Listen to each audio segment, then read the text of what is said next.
അപ്പോൾ നമ്മളെല്ലാവരും ശരിക്കും ആക്ച്വലി പറഞ്ഞു കഴിഞ്ഞാൽ ജനിക്കുമ്പോൾ തൊട്ട് മരണം വരെ ഒരു സ്റ്റെബിലിറ്റിക്ക് വേണ്ടി ഓടിക്കൊണ്ടിരിക്കുന്ന ആൾക്കാരാണ്.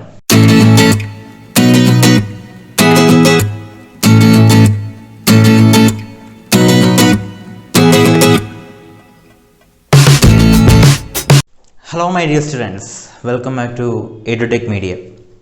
നമ്മൾ കുറേ നാളായി കണ്ടിട്ടല്ലേ. ഞാനും കുറച്ചധികം തിരക്കിലായിരുന്നു. ആ തിരക്കുകളൊക്കെ ഒഴിഞ്ഞു. ഇനി നമുക്ക് ബാക്കിയുള്ള കാര്യങ്ങളിലേക്ക് നമുക്ക് കടക്കാനായിട്ട് സാധിക്കും. ഞാൻ കുറേ അധികം കാര്യങ്ങൾ നിങ്ങളുടെ മുന്നിലേക്ക് പ്രസൻറ്റ് ചെയ്യാനുള്ള കാര്യങ്ങൾ ഞാൻ ചിന്തിച്ച് വെച്ചിട്ടുണ്ട്. അതെല്ലാം തന്നെ വഴിയെ പ്രാവർത്തികമാവുമെന്നുള്ളത് നമുക്ക് പ്രതീക്ഷിക്കാം. ഓക്കെ, ഇന്ന് ഞാൻ നിങ്ങളുടെ മുമ്പിലേക്ക് വന്നിരിക്കുന്നത് 9ാം ക്ലാസ് കെമിസ്ട്രിയിലെ, അതായത് കേരള സിലബസിലെ 9ാം ക്ലാസ് കെമിസ്ട്രിയിലെ രണ്ടാമത്തെ പാഠഭാഗമായിട്ടുള്ള കെമിക്കൽ ബോണ്ട്സ് അല്ലെങ്കിൽ രാസബന്ധനം എന്ന് പറയുന്ന ആ ഒരു ചാപ്റ്ററുമായിട്ടാണ് ഞാൻ നിങ്ങളുടെ മുമ്പിലേക്ക് എത്തിയിരിക്കുന്നത്. നമുക്ക് അധികം സമയം കളയാനില്ല, നമുക്ക് നേരെ വീഡിയോയിലേക്ക് കിടക്കാം. Okay, let's start. നമുക്ക് ഈ രാസബന്ധനം എന്ന് പറയുന്ന ഈ ചാപ്റ്ററിനെ പ്രധാനമായിട്ടും നമുക്ക് 3 സെക്ഷനാക്കി നമുക്ക് തിരിച്ച് പഠനം നടത്താം. അതിനകത്ത് ഒന്നാമത്തെ സെക്ഷൻ എന്ന് പറഞ്ഞു കഴിഞ്ഞാൽ stability and classification of chemical bonds. എന്തിനു വേണ്ടിയിട്ടാണ് മോളിക്യൂൾസ് അല്ലെങ്കിൽ ആറ്റംസ് ഒരു കെമിക്കൽ ബോണ്ട് എന്ന് പറഞ്ഞു കഴിഞ്ഞാൽ ഒരു ബന്ധനം, ബോണ്ട് എന്ന് പറഞ്ഞു കഴിഞ്ഞാൽ ബന്ധനം എന്ന് നമ്മൾ പറയാം. ഓക്കെ, അപ്പോൾ എന്തിനു വേണ്ടിയിട്ടാണ് ഒരു ആറ്റം ബോണ്ടിങ്ങിലേക്ക് പോകുന്നത് അല്ലെങ്കിൽ ഒരു രാസബന്ധനത്തിലേക്ക് പോകാനുള്ള കാരണം എന്താണ്? ഈ ബന്ധനവും സ്റ്റെബിലിറ്റിയും അതിൻ്റെ നിലനിൽപ്പിനെ ബാധിക്കുന്ന എന്തെങ്കിലും ആണോ ഈ രാസബന്ധനം എന്നുള്ള കാര്യത്തെ പറ്റി പഠിക്കുന്നതാണ് ഫസ്റ്റ് സെക്ഷൻ എന്ന് പറയുന്നത്. ദെൻ അടുത്ത സെക്ഷൻ എന്ന് പറഞ്ഞു കഴിഞ്ഞാൽ നമ്മൾ പുതുതായിട്ട് പഠിക്കാൻ പോകുന്ന ഒരു ടേമാണ് electronegativity and polar nature. Then മൂന്നാമത്തെ section valency and chemical formula. നമ്മൾ ഒരു കെമിസ്ട്രി നമ്മൾ പഠിക്കുന്ന സമയത്ത് ഏറ്റവും നമുക്ക് തലവേദന തരുന്ന അല്ലെങ്കിൽ ഒരു മിക്കവരും പറഞ്ഞു കേട്ടിട്ടുള്ള ഒരു കാര്യം, എനിക്ക് ഈ കെമിക്കൽ ഫോർമുല എനിക്ക് എൻ്റെ തലയിൽ കയറില്ല എന്ന് പറയുന്ന ഒരു കാര്യം നിങ്ങൾ പലപ്പോഴായിട്ട് പലരും പറഞ്ഞു കേട്ടിട്ടുണ്ടാവും. ഇതെങ്ങനെ കെമിക്കൽ ഫോർമുല നമുക്ക് ഈസി ആയിട്ട് എഴുതാനായിട്ട് പറ്റും? അതിന് എന്തൊക്കെ കാര്യങ്ങൾ നമുക്ക് ആവശ്യമുണ്ട്? ഏറ്റവും ബേസിക് ആയിട്ടുള്ള കാര്യത്തിലേക്കാണ് നമ്മളിപ്പോൾ പോകുന്നത്. ഈ ബേസിക് ആയിട്ടുള്ള കാര്യങ്ങൾ പഠിച്ചു കഴിഞ്ഞാൽ കെമിസ്ട്രീനേക്കാളും എളുപ്പമുള്ള വേറെ സബ്ജക്റ്റ് ഉണ്ടാവില്ല എന്നുള്ളത് ഉറപ്പാണ്. ഓക്കെ, അപ്പോൾ നമുക്ക് ഈ സെക്ഷനുകളിലൂടെയാണ് നമുക്ക് ഈ ഒരു ചാപ്റ്ററിനെ നമുക്ക് മനസ്സിലാക്കി എടുക്കാനായിട്ട് സാധിക്കുകയുള്ളൂ. നിങ്ങളിപ്പോൾ എൻ്റെ കയ്യിൽ കുറച്ച് സാധനങ്ങൾ നിങ്ങൾ കാണുന്നുണ്ടാവുമായിരിക്കും അല്ലേ? നിങ്ങൾക്ക് ഓൾറെഡി പരിചയമുള്ള ഒരു കാര്യമായിരിക്കും. ഇത് എന്തിനാ ഉപയോഗിക്കുന്നത് എന്ന് ഞാൻ ചോദിച്ചു കഴിഞ്ഞാൽ നിങ്ങൾ വിചാരിക്കും, അയ്യേ അത് സാറിന് അറിയില്ലേ എന്ന് ചോദിക്കും അല്ലേ? പക്ഷെ ഞാൻ വേറൊരു ചോദ്യം ചോദിക്കുകയാണ്, ഇത് ഏതൊക്കെ സിറ്റുവേഷനുകളിലാണ് നമ്മൾ ഇവനെ യൂസ് ചെയ്യുക? ഓക്കെ, ഇത് നിങ്ങൾക്കറിയാം പശയാണ്, അതുപോലെ തന്നെ ഇത് സ്റ്റാപ്ലറാണ്, ഇത് സെല്ലോ ടേപ്പാണ്. പക്ഷേ ഈ 3 സാധനങ്ങളും ഉപയോഗിക്കുന്നത് ഒരു പ്രത്യേക സാഹചര്യത്തിൽ മാത്രമാണ് എന്നുള്ളതാണ് ഏറ്റവും പ്രത്യേകത. ശരിയല്ലേ? നമുക്ക് ചില സ്ഥലങ്ങളിൽ നമുക്ക് സ്റ്റാപ്ലർ യൂസ് ചെയ്യേണ്ട സ്ഥലങ്ങളിൽ നമുക്ക് ചിലപ്പോൾ സെല്ലോ ടേപ്പ് യൂസ് ചെയ്യാൻ പറ്റണമെന്നില്ല. അതേപോലെ നേരെ തിരിച്ച് പശ ഉപയോഗിക്കേണ്ട സ്ഥലത്ത് നമുക്ക് ഒരിക്കലും ചിലപ്പോൾ സ്റ്റാപ്ലർ യൂസ് ചെയ്യാൻ പറ്റണമെന്നില്ല. ഞാനിപ്പോൾ ചെറിയൊരു എക്സാമ്പിൾ ഞാൻ പറയുകയാണ്. ഒരു പേപ്പർ ഞാൻ എടുത്തു, ഈ പേപ്പർ 2ആയിട്ട് കീറി. എനിക്ക് ഈ 2 പേപ്പറുകളും തമ്മിൽ ഒട്ടിക്കണം, അല്ലെങ്കിൽ വേണ്ട, പേപ്പർ എന്നുള്ള കൺസെപ്റ്റ് മാറ്റിയിട്ട് പകരം നോട്ട് എടുക്കാം. നമുക്ക് ഒരു നോട്ട് 2ആയിട്ട് കീറി, ആ നോട്ടിനെ നമുക്ക് ഒട്ടിച്ചെടുക്കണം എന്നുണ്ടെങ്കിൽ നമ്മൾ ഇതിനകത്ത് ഏതാ യൂസ് ചെയ്യുക? നമ്മൾ ഓൾറെഡി നിങ്ങളുടെ മനസ്സിലേക്ക് ഉത്തരം വന്നിട്ടുണ്ടാവും, യെസ് സെല്ലോ ടേപ്പ് ആയിരിക്കും നമ്മൾ ചൂസ് ചെയ്യുക. ആ സമയത്ത് നമ്മൾ സ്റ്റാപ്ലർ യൂസ് ചെയ്യാൻ നമുക്ക് പറ്റില്ല, അതുപോലെ തന്നെ പശ ഉപയോഗിക്കാനായിട്ട് പറ്റില്ല. ശരിയല്ലേ? അതേപോലെ തന്നെ ഓരോന്നിനും ഓരോ രീതികളുണ്ട്, ഓരോ സിറ്റുവേഷനിൽ മാത്രമേ നമുക്ക് ഇവർ യൂസ് ചെയ്യാനായിട്ട് സാധിക്കുകയുള്ളൂ. അപ്പോൾ ഞാൻ ഇത് എന്തിനാണ് ഇവിടെ പറഞ്ഞതെന്ന് വെച്ച് കഴിഞ്ഞാൽ, നമുക്ക് ഓൾറെഡി ഈ ഒരു ചാപ്റ്ററിലേക്ക് പോകുന്നതിന് മുൻപ് ഞാനിവിടെ കുറച്ച് ക്വസ്റ്റ്യൻസ് ചെയ്തിട്ടുണ്ട്.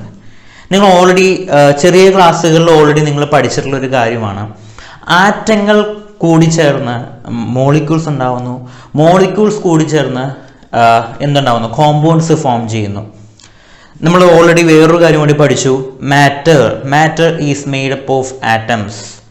അതുപോലെ തന്നെ മാറ്റർ എന്താണെന്ന് ചോദിച്ചു കഴിഞ്ഞാൽ നമുക്ക് പറയാനായിട്ട് പറ്റും, ഏതൊരു വസ്തുവിനാണോ മാസും അത് ഒക്യുപ്പൈ ചെയ്യാനായിട്ടൊരു സ്പേസും ആവശ്യമായിട്ടുള്ളത് അവരെല്ലാവരെയും നമുക്ക് മാറ്റർ എന്ന് പറയാം. ഇത് നമ്മൾ 8ാം ക്ലാസ്സിലും 7ലും ഒക്കെ നമ്മൾ പഠിക്കുന്ന കാര്യങ്ങളാണ്. അപ്പോൾ നമ്മൾ ആ സമയത്തൊക്കെ ചിലപ്പോൾ ഒരുപക്ഷെ നമ്മളുടെ മനസ്സിലേക്ക് വന്നിട്ടുള്ള ചോദ്യങ്ങളൊക്കെ തന്നെയായിരിക്കും, എന്തിനാണ് how do atoms combine together, എങ്ങനെയാണ് എന്താ പറയുക ആറ്റങ്ങൾ കൂടിച്ചേരുന്നത്, why do atoms combine together, എന്തിനു വേണ്ടിയിട്ടാണ് അവർ കമ്പൈൻ ചെയ്യുന്നത്, do atoms always combine in the same manner, എല്ലായ്പ്പോഴും ആറ്റങ്ങൾ ഒരേ രീതിയിൽ തന്നെയാണോ കമ്പൈൻ ചെയ്യുന്നത്, how are the atoms in molecules held together, ഏത് രീതിയിലായിരിക്കും ഈ ഒരു മോളിക്യൂൾസിനകത്തുള്ള ആറ്റങ്ങൾ കൂടിച്ചേർന്നിട്ടുണ്ടാവുക. ഇത് മിക്കവാറും എല്ലാവരുടെയും മനസ്സിലേക്ക് ഒരു ചോദ്യമായിട്ട് വന്നിട്ടുണ്ടാവും. ആ സമയത്ത് ഇതൊക്കെ ചിന്തിച്ചിട്ട് നമ്മൾ തലകളയണം എന്തിനാന്ന് വിചാരിച്ചിട്ട് ചിലപ്പോൾ നമ്മൾ എന്ത് ചെയ്യും, വിട്ട് കളഞ്ഞിട്ടുണ്ടാവാം. എന്നാൽ കെമിക്കൽ ബോണ്ട് എന്ന് പറയുന്ന ഈ ഒരു ചാപ്റ്റർ നിങ്ങൾക്ക് മുന്നിലേക്ക് വെക്കുന്നത് ഈ ചോദ്യങ്ങൾക്കുള്ള ഉത്തരങ്ങളാണ്. ആറ്റങ്ങൾ കൂടിച്ചേർന്ന് മോളിക്യൂൾസ് ഉണ്ടാവുന്നു എന്ന് ഞാൻ പറഞ്ഞു. എന്തിനു വേണ്ടിയിട്ടാണ് ആറ്റങ്ങൾ കൂടിച്ചേരുന്നത്? നമുക്ക് ചുറ്റും നോക്കിക്കഴിഞ്ഞാൽ ധാരാളം സബ്സ്റ്റൻസുകൾ നമുക്ക് കാണാനായിട്ട് സാധിക്കും. ഇവരെല്ലാവരെയും നമ്മൾ പലതരത്തിൽ ക്ലാസിഫൈ ചെയ്തിട്ടുണ്ട്. അപ്പോൾ തൊട്ട് നമ്മൾ പഠിക്കുന്ന കാര്യങ്ങളാണ് ആറ്റങ്ങൾ കൂടിച്ചേർന്ന് മോളിക്യൂൾസ് ഉണ്ടാവുന്നു എന്ന് പറയുന്നത്. എന്തിനു വേണ്ടിയിട്ടാണ് ആറ്റങ്ങൾ കൂടിച്ചേർന്ന് മോളിക്യൂൾസ് ഫോം ചെയ്യുന്നത്? ഒരു സ്റ്റെബിലിറ്റിക്ക് വേണ്ടിയിട്ട്. ഇപ്പോൾ നമ്മുടെ എല്ലാവരുടെയും ജീവിതം നമ്മളൊന്ന് എടുത്തു നോക്കിക്കഴിഞ്ഞാൽ പറയാനായിട്ട് പറ്റും, നമ്മളോട് എല്ലാവരോടും നമ്മൾ ചെറിയ കുട്ടികളായിരിക്കുമ്പോൾ തൊട്ട് പലരും പറയുന്നൊരു കാര്യമാണ്, നീ നന്നായിട്ട് പഠിച്ചു കഴിഞ്ഞാൽ നമുക്ക് നല്ലൊരു ജോലി കിട്ടും, അല്ലേ? നല്ലൊരു ജോലി കിട്ടിക്കഴിഞ്ഞാൽ അപ്പം തന്നെ പറയും, എന്താ പറയുക, നീ ഒരു കല്യാണം കഴിക്കും, നിൻ്റെ ജീവിതത്തിന് ഒരു വഴിത്തിരിവാകും. അടുത്തൊരു ചോദ്യം വരുന്നത്, കല്യാണം കഴിച്ചു കഴിഞ്ഞാൽ അടുത്ത ചോദ്യം, കുട്ടികളായില്ലേ? കുട്ടികളുടെ മുഖം കാണുമ്പോൾ നമുക്കെന്താ ഒരു കുറച്ചും കൂടി ഭംഗിയാവും. ഇത് റിപ്പീറ്റ് ചെയ്തുകൊണ്ടിരിക്കുന്ന കാര്യമാണ്, അല്ലേ? അപ്പോൾ നമ്മളെല്ലാവരും ശരിക്കും ആക്ച്വലി പറഞ്ഞു കഴിഞ്ഞാൽ ജനിക്കുമ്പോൾ തൊട്ട് മരണം വരെ ഒരു സ്റ്റെബിലിറ്റിക്ക് വേണ്ടി ഓടിക്കൊണ്ടിരിക്കുന്ന ആൾക്കാരാണ്. ഇത് തന്നെയാണ് യൂണിവേഴ്സിൻ്റെ കാര്യം പറഞ്ഞു കഴിഞ്ഞാൽ. യൂണിവേഴ്സിലുള്ള ഏതൊരു സബ്സ്റ്റൻസ് എടുത്തു കഴിഞ്ഞാലും അവർക്ക് ഏറ്റവും പ്രധാനമായിട്ടും ആവശ്യമായിട്ട് വരുന്നത് സ്റ്റെബിലിറ്റിയാണ്. എല്ലാവരും സ്റ്റേബിൾ ആവാൻ വേണ്ടി ശ്രമിച്ചുകൊണ്ടിരിക്കുന്ന ആളുകളാണ്. എനർജി കുറച്ച് സ്റ്റേബിൾ ആവാൻ ശ്രമിച്ചുകൊണ്ടിരിക്കുന്ന ആളുകളാണ്. ഞാൻ വേറൊരു കാര്യം കൂടി പറയാം. നമ്മൾ സാധാരണ നിങ്ങൾ ആരെങ്കിലും ബസ്സിൽ നിന്ന് ഉറങ്ങിയിട്ടുണ്ടോ? നിന്നുറങ്ങുന്ന സമയത്ത് നമ്മൾ വിചാരിക്കും, ഇരിക്കാനൊരു സീറ്റ് കിട്ടിയിട്ടുണ്ടെങ്കിൽ എന്ന്, അല്ലേ?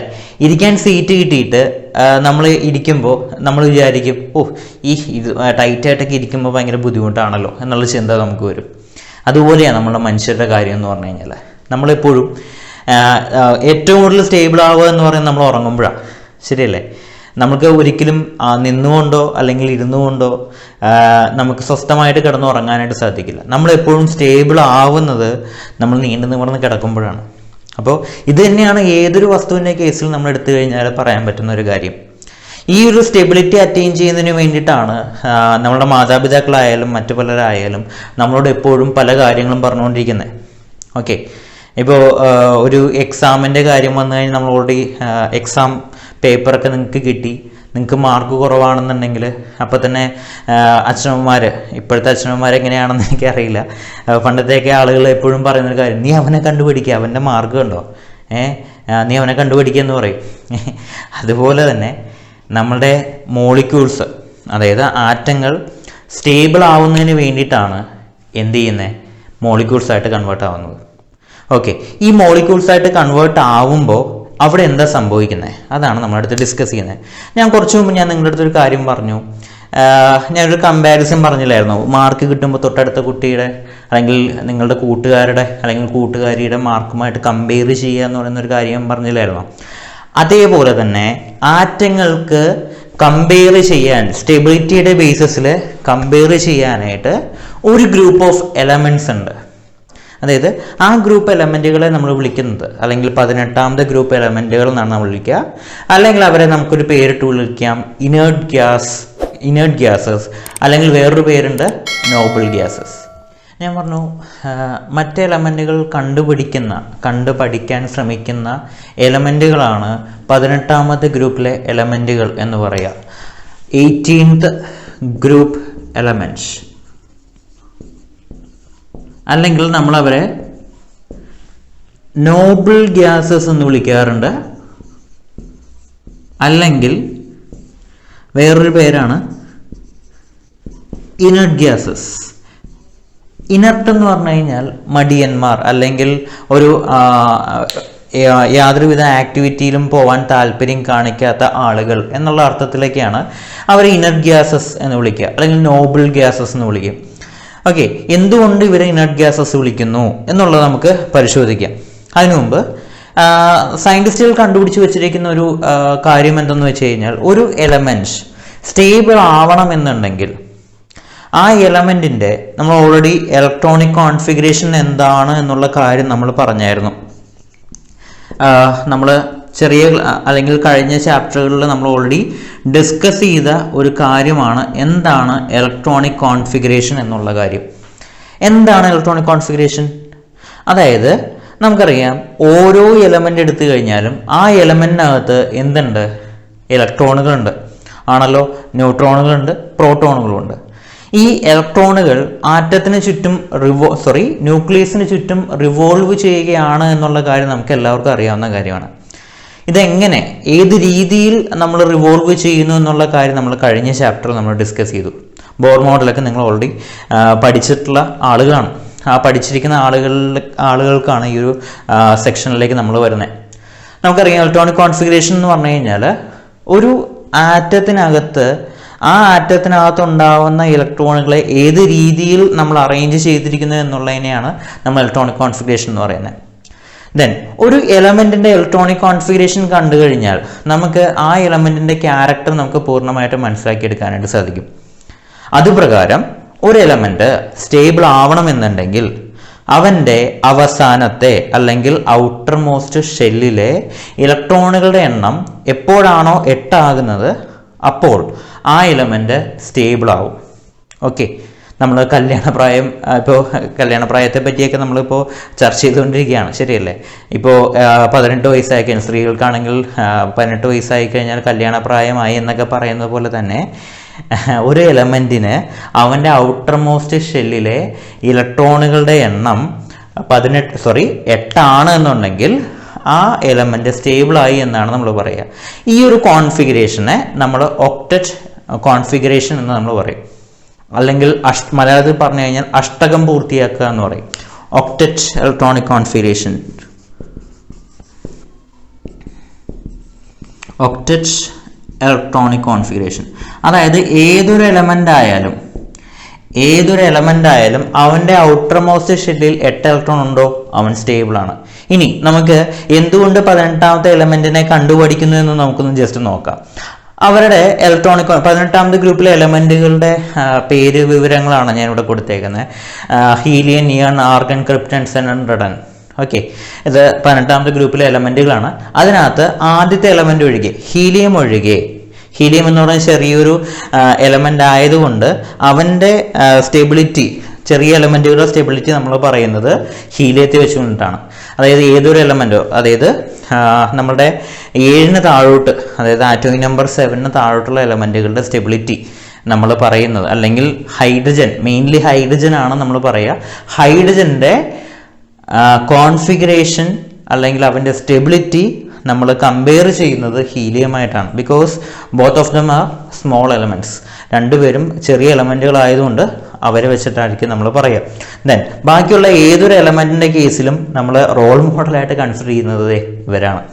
ഓക്കെ, നമുക്ക് നോക്കാം എന്താണെന്ന് നോക്കാം. എന്തുകൊണ്ടാണ് ഇവരുടെ കേസിൽ ഇവരെ കണ്ടു പഠിക്കണം, മറ്റ് എലമെൻറ്റുകൾ ഇവരെ കണ്ടു പഠിക്കണം എന്ന് പറയുന്നതിനുള്ള കാരണം എന്താണ് എന്നുള്ള കാര്യം നമുക്കൊന്ന് ജസ്റ്റ് നോക്കാം.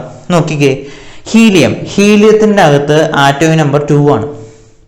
ഓക്കെ, ദെൻ അതിൻ്റെ ഇലക്ട്രോണിക് കോൺഫിഗറേഷൻ നമുക്ക് എഴുതി കഴിഞ്ഞാൽ 2 എന്ന് തന്നെയായിരിക്കും നമുക്ക് കിട്ടുക. കാരണം കെ ഷെല്ലിൽ നമുക്ക് 2 ഇലക്ട്രോണിനെ അക്കോമഡേറ്റ് ചെയ്യാനായിട്ട് പറ്റും. നിയോണിൻ്റെ കേസിലാണെന്നുണ്ടെങ്കിൽ 10 ഇലക്ട്രോൺ ഉണ്ട്.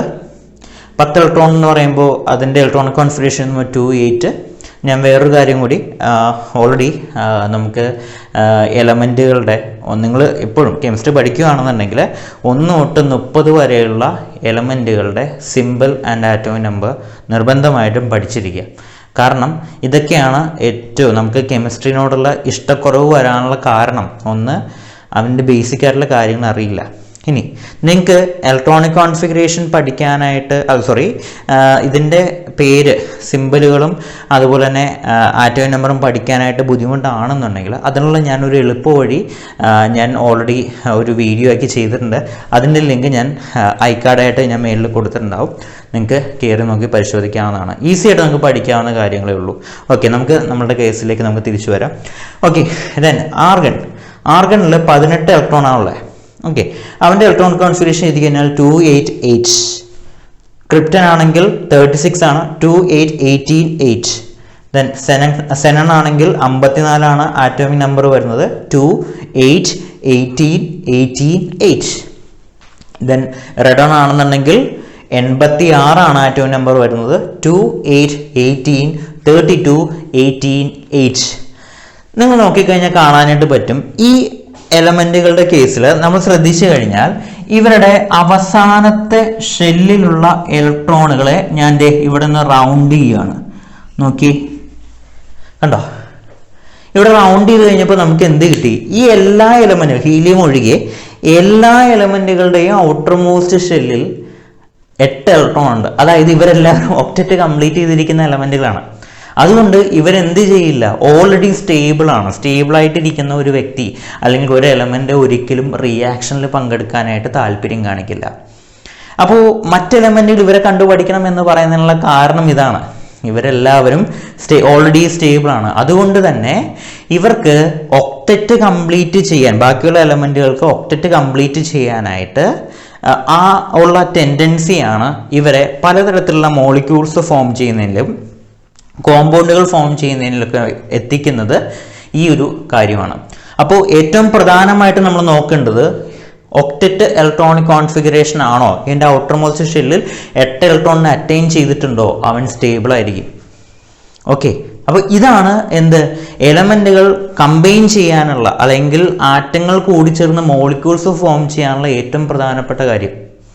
ഓക്കെ, മറ്റ് എലമെന്റുകൾ നോബിൾ ഗ്യാസിൻ്റെ കോൺഫിഗറേഷനിലേക്ക് എത്തിപ്പെടുന്നതിനുള്ള അല്ലെങ്കിൽ ഒക്ടറ്റ് ഇലക്ട്രോണിക് കോൺഫിഗറേഷനിലേക്ക് എത്തിപ്പെടുന്നതിന് വേണ്ടി പ്രയോഗിക്കുന്ന അല്ലെങ്കിൽ അവർ ഉപയോഗപ്പെടുത്തുന്ന ഒരു പ്രോസസ്സാണ് കെമിക്കൽ ബോണ്ട് അല്ലെങ്കിൽ രാസബന്ധനം എന്ന് പറയുന്നത്. അതായത് ഏതൊരു എലമെൻ്റ് ആയാലും അവൻ്റെ ഔട്ടർ മോസ്റ്റ് ഷെല്ലിൽ 8 ഇലക്ട്രോണിനെ അറ്റൈൻ ചെയ്തുകൊണ്ട് സ്റ്റെബിലിറ്റി അറ്റൈൻ ചെയ്യുന്ന ആ പ്രോസസ്സിനെയാണ് കെമിക്കൽ ബോണ്ട് എന്ന് പറയുന്നത്.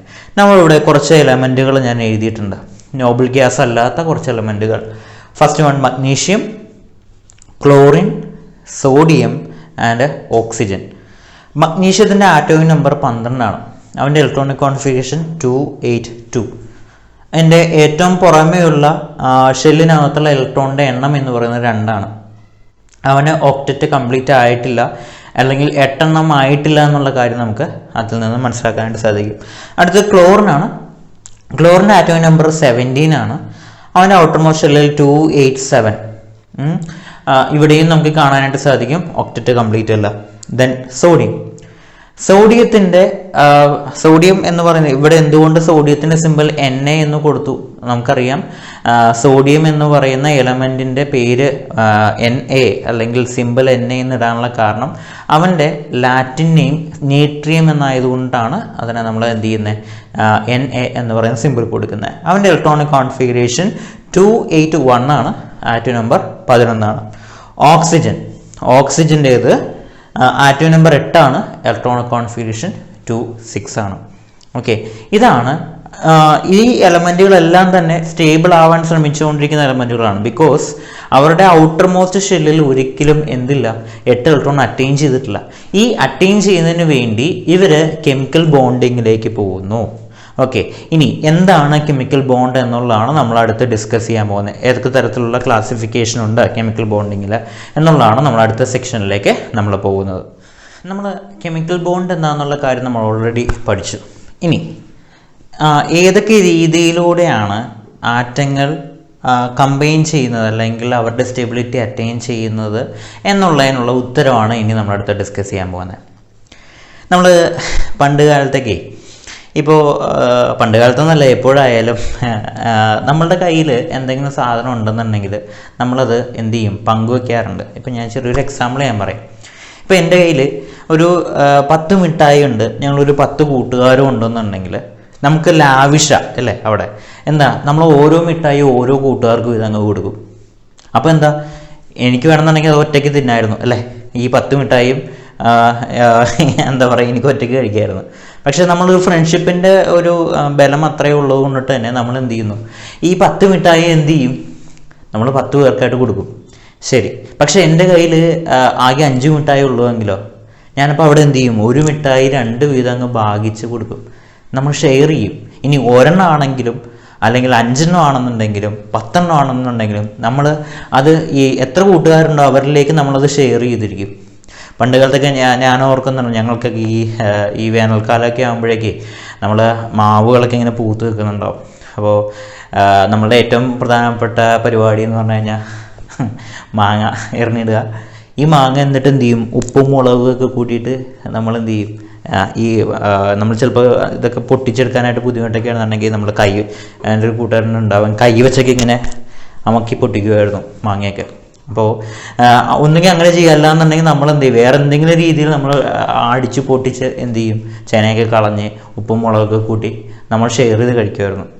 അപ്പോൾ അതേ ഷെയറിങ് മെൻറ്റാലിറ്റി ആണ് എലമെൻറ്റുകൾ കാണിക്കുന്നത്.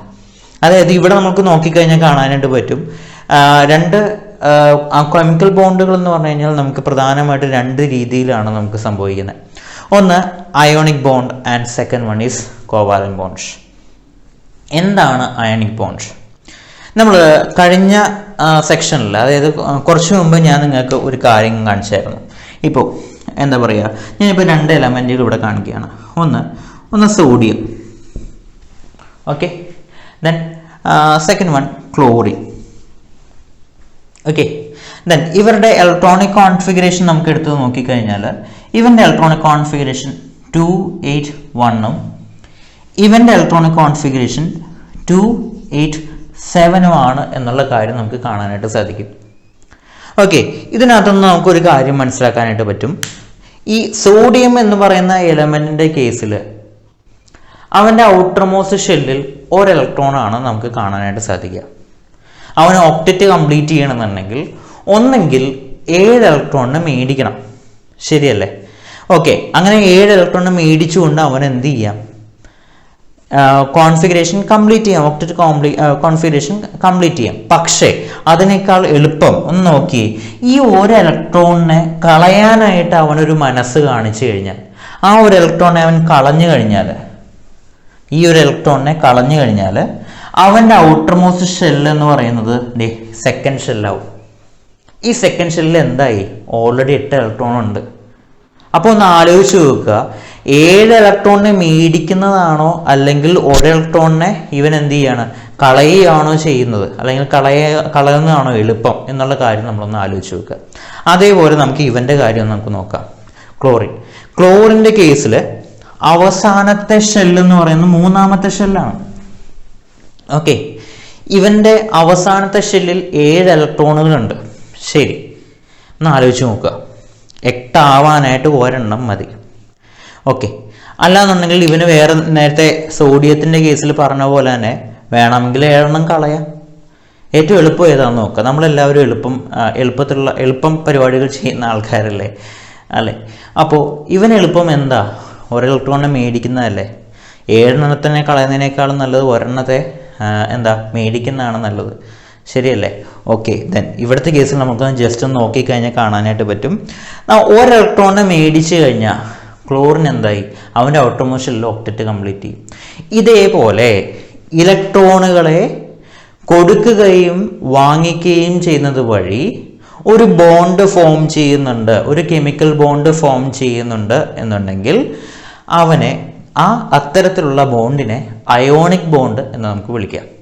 എന്തുകൊണ്ട് അയോണിക് ബോണ്ട് എന്ന പേര് വന്നു എന്നുള്ള കാര്യം നമുക്ക് ഡീറ്റെയിൽ ആയിട്ട് പഠിക്കാനുള്ളതാണ്. അതേതായാലും ഞാൻ പറഞ്ഞുതരാം. ഓക്കെ, ശരി. ഇനി ചില കേസുകളിൽ ഞാൻ നേരത്തെ പറഞ്ഞ പോലെ തന്നെ, ഇപ്പോൾ എൻ്റെ കയ്യിൽ 5 മിഠായി ഉള്ളൂ, പോട്ടെ 1 മിഠായി ഉള്ളൂ എന്ന് വിചാരിക്കുക. എൻ്റെ കൂടെ ഒരു 3-4 ഫ്രണ്ട്സും ഉണ്ട്. ഇവർക്കായിട്ട് ഞാൻ എങ്ങനെ ആ മിഠായി കൊടുക്കും? അല്ലെങ്കിൽ ഞാൻ ഒറ്റയ്ക്ക് തിന്നണം, എനിക്ക് ഒറ്റയ്ക്ക് തിന്നാനായിട്ട് പറ്റില്ല, ബിക്കോസ് ഫ്രണ്ട്സ് ഉള്ളത് കൊണ്ട് തന്നെ. അപ്പോൾ എന്താ നമ്മൾ സാധാരണ ഇതിൽ എന്താ ചെയ്യുക? അത് പകുക്കും അല്ലേ? അത് പകുത്ത് നമ്മൾ എന്ത് ചെയ്യും? ഓരോരുത്തർക്കും ഈക്വൽ ആയിട്ടുള്ള രീതിയിൽ നമ്മൾ എന്ത് ചെയ്യും? കൊടുക്കും. ഓക്കെ, ഇനി അത് തന്നെ ഇവിടെ സംഭവിക്കുക. ഇനി കൊടുക്കാനില്ല, എൻ്റെ കയ്യിൽ കൊടുക്കാനോ വാങ്ങിക്കാനോ എനിക്ക് പറ്റാത്തൊരവസ്ഥ, അല്ലെങ്കിൽ ഒരു എലമെൻറ്റിന് ഇലക്ട്രോണുകളെ കൊടുക്കാനോ വാങ്ങിക്കാനോ പറ്റാത്തൊരവസ്ഥ വരുവാണെന്നുണ്ടെങ്കിൽ ദേ വിൽ ഷെയർ.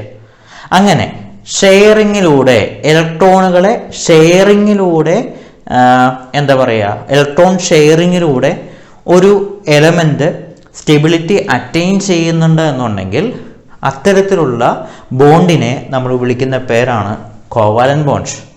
ഓക്കെ, ഇതിനകത്ത് ക്ലാസിഫിക്കേഷൻ ഉണ്ട്, അതിനെപ്പറ്റി ഡീറ്റെയിൽഡ് ആയിട്ട് നമുക്ക് പഠിക്കാം. ഓക്കെ, അപ്പോൾ രണ്ട് തരത്തിലുള്ള കെമിക്കൽ ബോണ്ടുകളാണ് പ്രധാനമായിട്ടുള്ളത്. ഒന്ന് അയണിക് ബോണ്ട്. അയണിക് ബോണ്ടുകൾ എന്ന് പറഞ്ഞു കഴിഞ്ഞാൽ complete transfer of electrons occurs. അതായത് ഇലക്ട്രോണുകളുടെ കംപ്ലീറ്റ് ട്രാൻസ്ഫർ ആണ് അവിടെ നടക്കുക. ഒന്നെങ്കിൽ അത് കൊടുക്കും, അല്ലെങ്കിൽ മേടിക്കും. ഓക്കെ, ഇതായിരിക്കും അവിടെ സംഭവിക്കുക, കംപ്ലീറ്റ് ആയിട്ട് ട്രാൻസ്ഫർ നടക്കുക. പക്ഷേ കോവാലന്റ് ബോണ്ടുകളുടെ കേസിൽ sharing of electrons happens. Sharing of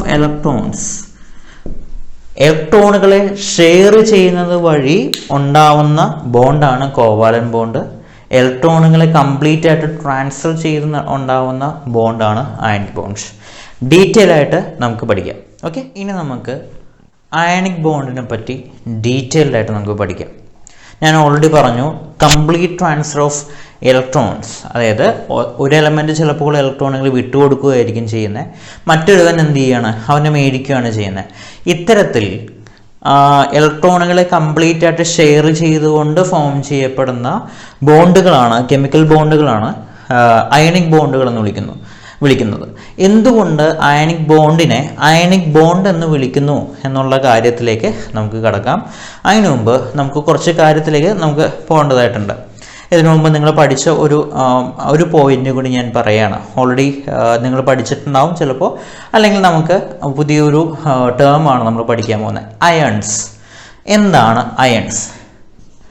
IONS, ions. എന്താണ് അയൺസ്? ചാർജുള്ള ആറ്റങ്ങളെയാണ് നമ്മൾ എന്തെന്ന് വിളിക്കുക? അയൺസ് എന്ന് വിളിക്കുക. Charged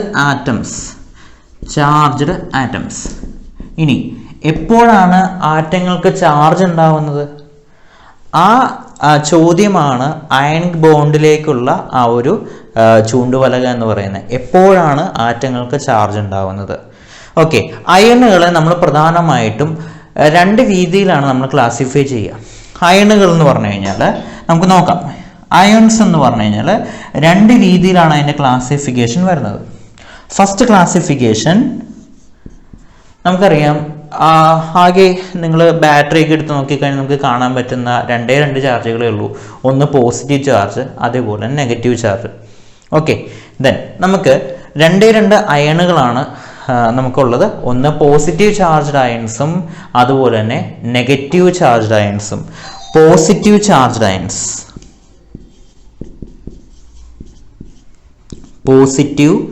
charged ions. ദെൻ അല്ലാന്നുണ്ടെങ്കിൽ അവരെ നമുക്ക് വിളിക്കാം, രണ്ടാമത്തെ കാറ്റഗറി അയൺസ് നമുക്ക് വിളിക്കാം നെഗറ്റീവ് ചാർജ്ഡ് അയൺസ്.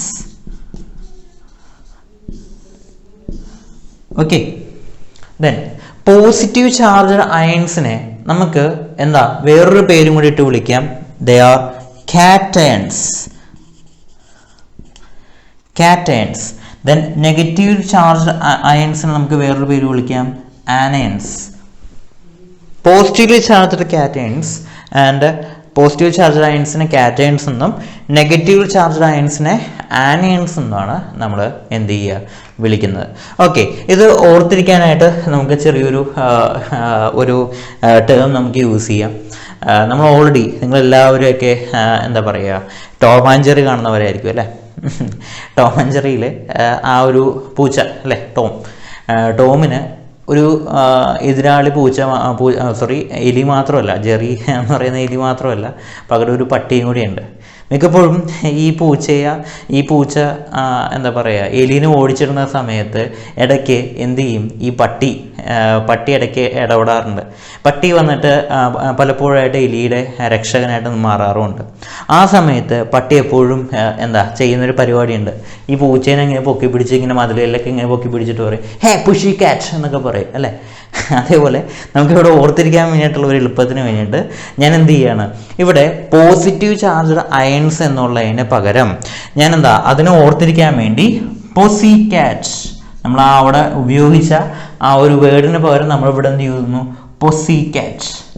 അതേപോലെ തന്നെ നമ്മൾ നെഗറ്റീവ് ചാർജുള്ള അയൺസ് ആണ് ആനയൺസ് എന്ന് പറയുന്നതിന് പഠിക്കാൻ എളുപ്പത്തിന് വേണ്ടിയിട്ട് നെഗാനി.